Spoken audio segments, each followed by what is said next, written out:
Coming up in Mountain News this morning, Kentucky is set to receive more than $1.5 million thanks to a settlement with TurboTax, and some of it might be just heading your way. And generous donors across the Commonwealth help raise hundreds of thousands of dollars for Kentucky nonprofits. Dedicated to Eastern and Southern Kentucky, this is WYMT Mountain News This Morning. Good morning to you. I'm Dakota Makris. It's Wednesday. It's almost 5 o'clock. Let's head over to Brandon for a look at that forecast. Brandon, I believe, is it foggy in some areas this morning? A little bit, yes. Okay, because I know in downtown Hazard, I looked and it was foggy. Yeah. Yeah, and most of my drive-in was pretty foggy. So, yeah, it's pretty foggy out there in a lot of areas, but not everywhere. But be careful regardless. Let's take a look at the cameras across the region, and you'll see outside WYMT here in the top left box, a little bit foggy. You can see on the Buffalo Mountain camera there, kind of got it pointed at a valley where you can see some of that valley fog in there. Pine Mountain okay, London Corbin Airport okay, Pikeville a little bit foggy, and a touch of fog over at Jenkins this morning. So again, take it easy out there. Here's the current visibility map over toward Logan.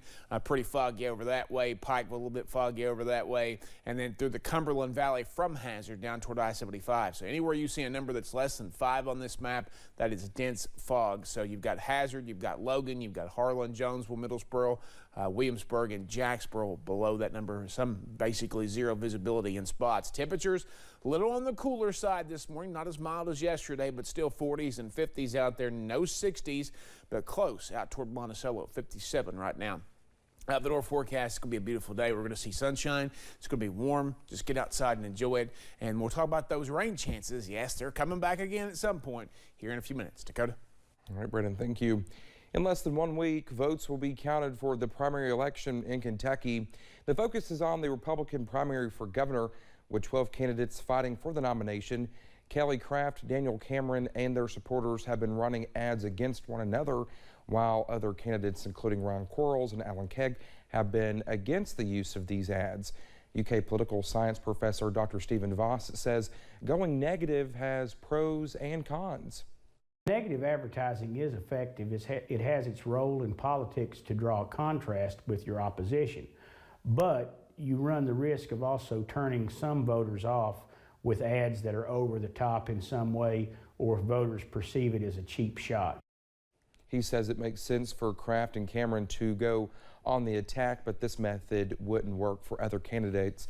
Election day is next Tuesday, May 16th. Early voting starts Thursday.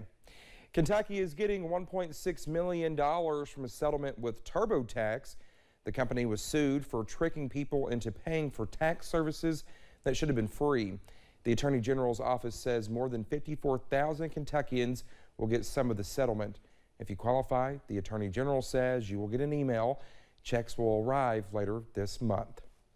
Yesterday, President Joe Biden announced he approved Kentucky's disaster declaration for storms earlier this year.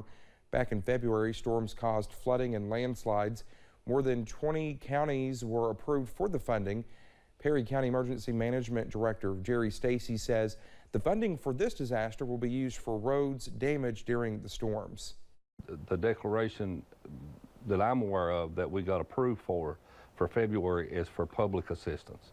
So that would be county roads, bridges, city buildings, that sort of thing. It's for public property is what this declaration is for.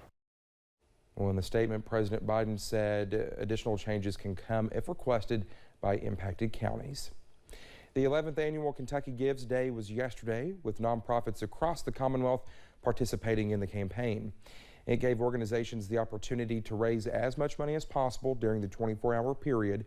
Countless nonprofits participating in Eastern Kentucky helped with flood relief efforts or were directly impacted. The director of the Troublesome Creek Stringed Instrument Company says donations have gotten the nonprofit through many hard days following the July flood. More than anything else, contributions to our program and to rebuilding have helped us to get back up on our feet. It wouldn't have been possible without the generosity of a very long list of people, most of whom are in or from Kentucky.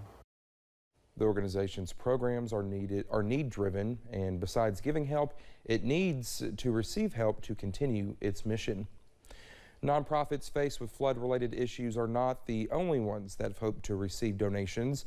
In the Cumberland Valley, court-appointed special advocates, also known as CASA, of Knox, Laurel, and Clay counties also participated in the Kentucky Gives Day.